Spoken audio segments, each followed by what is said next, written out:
Bien, estamos en un nuevo Manos Libres tomando un amargo con Álvaro García. Nació en el año 1961, hoy a 18 de agosto que estamos haciendo esta nota estaría faltando un mes y un día porque él nació el día 19 de septiembre. Es hincha de Racing Club de Montevideo, el cervecero allí del barrio Sayago. Hablaremos de muchísimas cosas. También es poeta, para mí lírico ya, porque ha escrito muchos años para la Contrafase. Bueno, cuando escribe un letrista para una murga, en realidad escribe para esa murga, pero escribe para todos nosotros quienes podemos escuchar, oír o ver la murga en escena. Así que bueno, aparte, fue director de la OPP, pero vamos a hablar de los temas más personales de Álvaro García, que constituye la persona, un letrista tan premiado, tan reconocido y tan querido. Álvaro, bueno, te agradecemos que hayas venido aquí a la República a conversar un rato, a tirar alguna pared, si se quiere.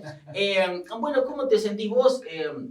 Como decía, un hombre que durante algún tiempo ha frenado la pelota, ha mirado su barrio, ha mirado Sayago, ha mirado un poco más allá, Montevideo, ha mirado el país, lo que son las representaciones de Uruguay en el mundo, como son nuestras selecciones. En estos tiempos de pandemia donde generalmente, bueno, ¿no? O uno se aterra y se mete muy adentro, donde uno explota, donde pasan cosas. ¿Cómo has vivido estos últimos tiempos? Y bueno, y si ha sido terreno fértil realmente para vos poder desenvolver tu arte, para poder escribir algo, para tener contacto con vos mismo y con esa poética que tenés. Bueno, veo que estás bien informado, primero. Segundo, sabés que mucha gente piensa que yo viví en Sayago, porque soy de Sayago, no soy de Sayago. Mira. Lo que pasa es que soy de Sayago como barrio adoptivo, orgullosamente como barrio adoptivo. Me gusta mucho, conozco mucha gente allá, porque he ido toda la vida para Sayago. Yo nací en Los Cuatro Vientos, que es una esquina de Malvin, cerca de la Avenida Italia y Bracierto, y mi padre tenía panadería allí, y me hizo socio, tanto a mí como a mi hermano, de Racing, socio, el día que nacimos. Por lo tanto, desde que me conozco, voy al Parque Roberto y conozco un montón de gente de allá. Y después la vida me llevó... Sos vitalicio hace rato, ¿no? Casi 59 años de socio. Sí, señor. Exactamente, sí. Mirá vos, estoy casi por cumplir el doble de los vitalicios, que son 30. Es verdad. Igual pago la tarjeta. Igual pago la tarjeta. Y después la vida me llevó a la contrafarsa. A Firulete primero. Me arrimó ahí por razones de... Bueno, era la salida de la dictadura. Yo empecé a ver a la murguita de niños Firulete, la empecé a conocer. Yo estaba vinculado al taller uruguayo de música popular. Un día canta la Firulete en el TUMP, y antes del carnaval del 87, del 86, y ahí me vinculo y empiezo a ir hasta que al final, por esa casualidad y esas cosas de la vida, escribí la marcha de Racing, una de las marchas que tiene Racing, de las canciones que tiene Racing, y en el 89 arranqué en la contrafarsa, a escribir. Así que bien de bien. Y yendo a la respuesta, claro, ha sido un cambio severo de vida, ¿no? Porque imagínate, digamos, un nivel de responsabilidad como la dirección de la OPP y además pasar a un nivel de pandemia, de aislamiento, digamos, como lo mantuvimos bastante a rajatabla, bueno, implica un cambio importante. Y ahí la respuesta corta es, me hubiera gustado más que hubiera haber aprovechado el tiempo para cuestiones de escribir o creativas de que lo que sucedió en realidad. Realmente alguna cosa afloró, pero no como uno hubiera previsto. Claro, a veces, viste que en estas épocas pasa que uno, bueno, a veces sale en el informativo, ¿no? El veterano de 70 años que senador del Canal de la Mancha, y uno dice, está bien que se lo reconozca, pero bueno, ¿qué pasó con los otros 70, con los otros veteranos que tienen 70 años y que no se pudieron dar el Canal de la Mancha? Porque a veces uno puede y a veces como que no está en condiciones de... Claro, yo en eso dejo que fluya, ¿viste? Entonces, cada cosa tiene su momento. Y muchas de las cosas que me han pasado en la vida, muchas estaban planificadas, digamos, el estudiar, etcétera, los hijos, pero otras vinieron. Y bueno, bienvenida, ¿no? Tanto el tema del ser letrista de murga como el estar vinculado a lugares de responsabilidad en el gobierno. Así que fluya nomás y que ya va a aparecer. Vos sabés, Álvaro, que estaba hablando con un amigo, ¿no? Y le digo, bueno, ¿qué dos similitudes tienen las despedidas, ¿no? Los cierres que has escrito para la contrafarsa, me acuerdo del loco de la estación, y me acuerdo también la retirada de los sueños, ¿no? Y como que la estación de los sueños, ¿verdad? El tren de los sueños. Era el espectáculo completo ese de ese año, el loco de la estación, que terminaba con el loco de la estación. Claro, y digo, pero ¿qué hay en el tren que no hay en los distintos medios de transporte, ¿no? Como que el tren tendría que estar aparte, digo, porque en realidad uno si tiene guita se puede comprar un auto, una camioneta, un avión, el que tiene mucho dinero se compra un barco, pero nunca escuché de nadie que tuviera mucha plata que se comprara un tren. Por lo que tiene el tren, porque el tren colectiviza, por todo ese tipo de cuestiones que digo, y es fabuloso porque el tren siempre implica el compromiso de estar en contacto con el otro, ¿no? Como que también, yo no sé si esto fue buscado, pero pensándolo, el tren es un medio de transporte que necesariamente te lleva a la realidad, a tener que compartir un espacio, como que es, si se quiere, el menos privatizador de los medios de transporte que un ciudadano puede tener. Y digo, lo ponen en esa categoría el tren, ¿no? ¿Qué viaje que hayas pensado en, ¿no? La matriz, ¿no? El contexto, la sinergia que ha tenido eso, tan recordados como otros que has escrito, ¿no? Pero como que intentaba, ¿no? Pensar un poco en esas dos cosas, digo, ¿qué hay en el tren que no hay en otros lugares? Y me he dado cuenta de eso. Sé que es mucho más profunda tu prosa y tu escritura, pero digo, es fabuloso eso, ¿no? Capaz de parar al tren y decir, bueno, está, mira, el tren es otra cosa, ¿no? Ya por temas físicos o lo que sea, pero es otra cosa. El tren tiene su mística, ¿no? Ahora, como decís vos, digamos, vos lo dijiste, bueno, es lo menos privatizador o privatizativo que puede existir, porque necesariamente los trenes en todo el mundo tienen que ver con políticas públicas y con inversión pública. No quiero entrar en política, claro. Pero es así, pero es así. Claro. Los trenes, en todo el mundo, particularmente los trenes de pasajeros, son trenes que tienen su nivel de subsidio importante, de subsidio público, porque es un medio de transporte más, sobre todo si son eléctricos, mucho más sustentable que cualquiera de los otros que queman combustible. Y bueno, vos precisas una vía.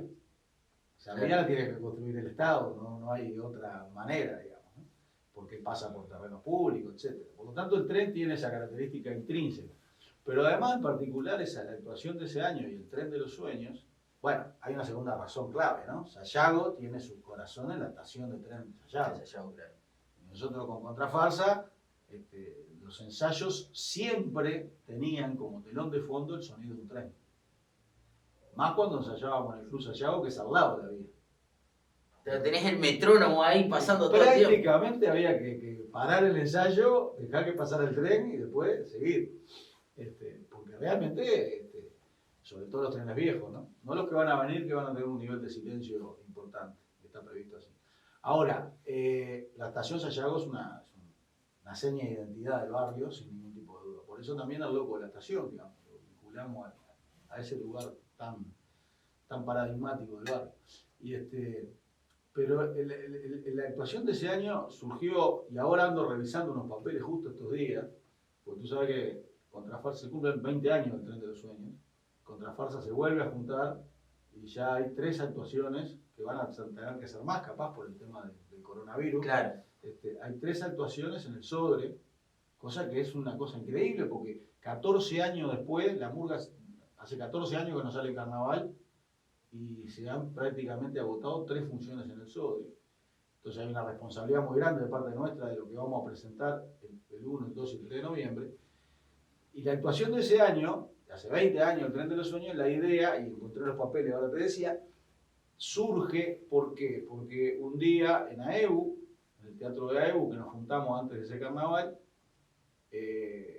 Marcel Gregoriani y Pitufo Lombardo trajeron y me muestran a mí por primera vez la música de la presentación.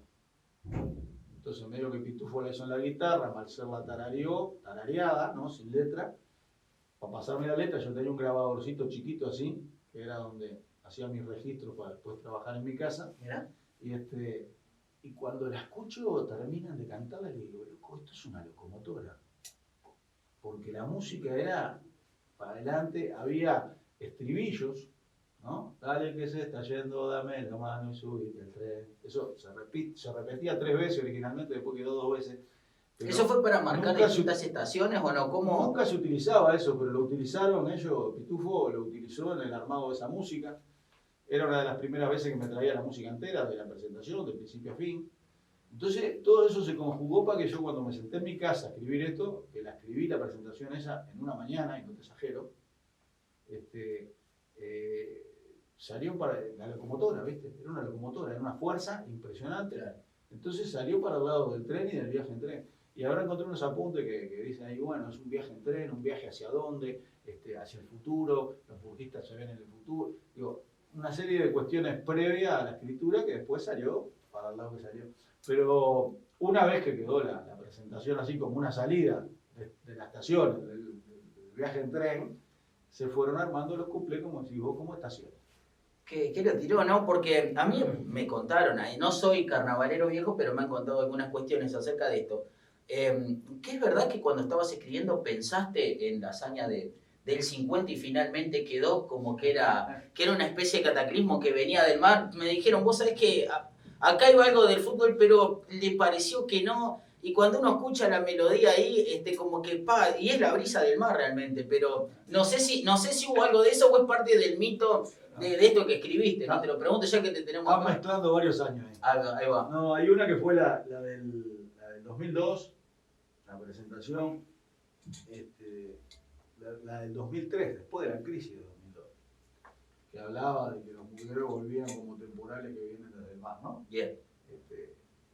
Esa presentación también es una de las que yo más quiero porque es muchísima fuerza, tienes cortita y muy contundente.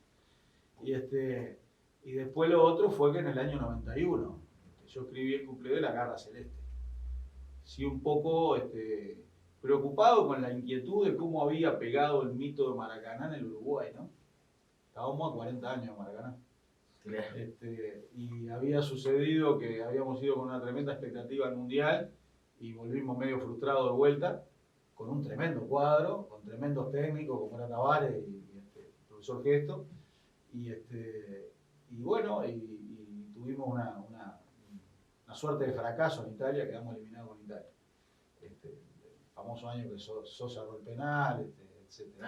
Con un tremendo cuadro, bueno, tremendo. Entonces, siempre tuve como esa inquietud de cómo había pegado en el Uruguay el mito de Maracaná, ¿no? Y la necesidad esa de nosotros como uruguayos, que la tenemos que resolver, de siempre ir para atrás, ¿no? E ir a todo pasado fue mejor, no. Entonces yo siempre creo que en las letras he tratado de tirar la otra idea. En 2004 había una parte de bueno, de hecho escribí un cuplé que se llamaba Villa Nostalgia, que era un Uruguay que vivía en el pasado. Pero Villa Nostalgia, en 2004. Y ahí decía, bueno, se nos va la vida, ¿no? ¿Por qué mejor no pensar que la vida se nos viene? ¿No? Entonces, cambiar ese chip de nostalgia que tenemos. Bueno, de hecho, la principal fiesta nacional, la que mueve más gente, claro, no sé cómo andará con las fiestas tradicionales, pero más o menos es la ahí. fiesta de la nostalgia. Ahora se puede generar un problema bárbaro, porque entonces, viste que hay un tema de nostalgia en nosotros, y me parece que ese es un chip que bueno, por lo menos desde las letras he tratado de cambiarlo, ¿no? Aceptar la nostalgia como algo lindo, pero no quedarte anclado en el pasado. ¿Necesitas estar necesariamente triste para escribir o escribir con lo que se dice con el recuerdo de alguna tristeza o con el recuerdo de alguna nostalgia? Viste que hay quienes dicen que es triste o angustiado si se quiere no se puede crear, hay gente que dice que sí lo puede hacer, bueno, yo creo que podés crear en diferentes sentidos, ¿no? Con angustia, con tristeza, con alegría, con euforia. Pero sí lo que estoy convencido que una de las grandes fuentes de inspiración es la angustia. Históricamente en cualquier arte, ¿no? En general los artistas y las artistas más renombrados, más conocidos, tuvieron vidas muy, muy tortuosas. Y eso, bueno, quizá, o sin quizá, se expresaron a través de una expresión artística y sacaron todo lo que de repente por otro lado no podían sacar. Y bienvenido el arte en ese sentido, ¿no? Que yo creo que el arte es lo que está a la punta de todo, ¿no? Más allá de la ciencia, de la política, de la economía, por supuesto. El arte está en la punta del asunto. De hecho, grandes artistas han imaginado mundos se siguen imaginando métodos que están muy lejos de concretarse a través de los otros mecanismos más científicos o reales. Y está muy bien que así sea. Qué bueno eso, la verdad que está bueno. Bueno, Álvaro, te llevo un poco más digamos, a lo académico, si se quiere. Bueno, has sido profesor de la universidad, te recibiste en Ludelar. Me llamó la atención una cosa de pasando revista, ¿viste? Dialogando con uno, con otro, antes de venir ahí, whatsappeando con alguien que por ahí te conoce, que estuviste trabajando en una empresa desde el 86 hasta el 2002, después vino Pirelli, y después, bueno, ya te metés, como si se quiere, de lleno a la arena política. Bueno, ¿qué te fue dando esos años de, si se quiere, de estabilidad, de estar en una empresa a cargo de las cuentas, el sector informático, etcétera? Y después, ¿qué fue lo que pasó? Dijiste, bueno, tengo que pegar un volantazo, acá tengo que pegar el salto, ¿no? Como loco en la estación que queda la palabra, el salto cortada ahí, dice, bueno, dame largo. O realmente fue algo que te fue llevando, dijiste, bueno, los cauces naturales de la vida, de las cuestiones humanitarias, el relacionamiento con el otro, fueron desembocando en eso. Yo creo que nada se construye de la nada, ¿no? Y todo tiene su causa. Eso es así. Entonces, cierto, yo me recibí de contador público, estuve 19 años en la misma empresa, 16 en Uruguay y 3 en Brasil, y muy agradecido, ¿no? Muy agradecido. Creo que es un baño de vida real necesario para todo el mundo, sobre todo para hacer política, estar cerca de los problemas, de cómo de la vida real, de las cosas que suceden en la vida real. Eso te da un pragmatismo importante, una necesidad de focalizar en una solución, ¿verdad? No estar teorizando que no solucionan los problemas. Entonces me parece que eso es bien importante y mi pasaje por la empresa privada, en este caso, por la actividad privada, es fundamental. Siempre traté de tener un ancla ahí, ¿viste? De hecho, cuando yo salgo del Ministerio de Economía, termina el primer gobierno de Tabaré, yo no estuve nada en el gobierno de Mujica. Y me fui al CAF, tuve la oportunidad de ir con Desarrollo de América Latina, estuve en Argentina como director representante, ¿no? Durante casi 3 años. Una experiencia también. Pero ¿qué pasa? Yo antes de mi vida estudiantil participé muy activamente del movimiento estudiantil, de la creación de la ACEP, de la FEU, cuando era clandestina todavía, años 80, 81, 82, la creación de la CEP, todo el movimiento estudiantil, me agarra a mí en facultad, yo entré a facultad en el 80. Yo fui dirigente estudiantil del CCEA, Centro de Estudiantes de Ciencia Económica, prácticamente todo el tiempo.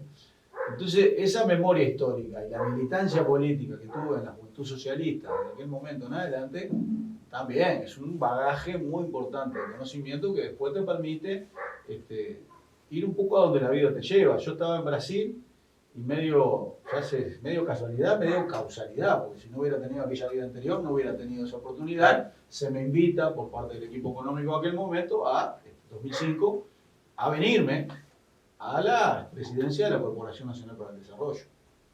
Entonces, bueno, obviamente, todo es como una construcción, todo se debe a algo. Y aquella vieja historia y mi militancia, etcétera, etcétera, también llevó a tener como antecedente de tener la posibilidad de esa responsabilidad pública como fue la presidencia de la corporación. Después fui ministro de Economía, 1 año y medio. Y bueno, y ahí ya prácticamente, entre los años de Brasil y los años que estuve en la gestión pública, el título de contador lo tengo, pero no sé si voy a volver a ejercer como contador nuevamente, ¿no? Claro, es muy difícil volver a... He cambiado de vida en ese sentido. Pero claro, si no tuviera el título de contador y hubiera tenido toda esa experiencia, lo otro tampoco venía. Entonces es como una construcción permanente. Está bueno eso que acaba de decir, ¿no? Cómo volver a ser el que uno era antes, digamos, con tanta cosa recorrida, con tanta cosa que uno viene camino, ¿no? Sí. Es bravo.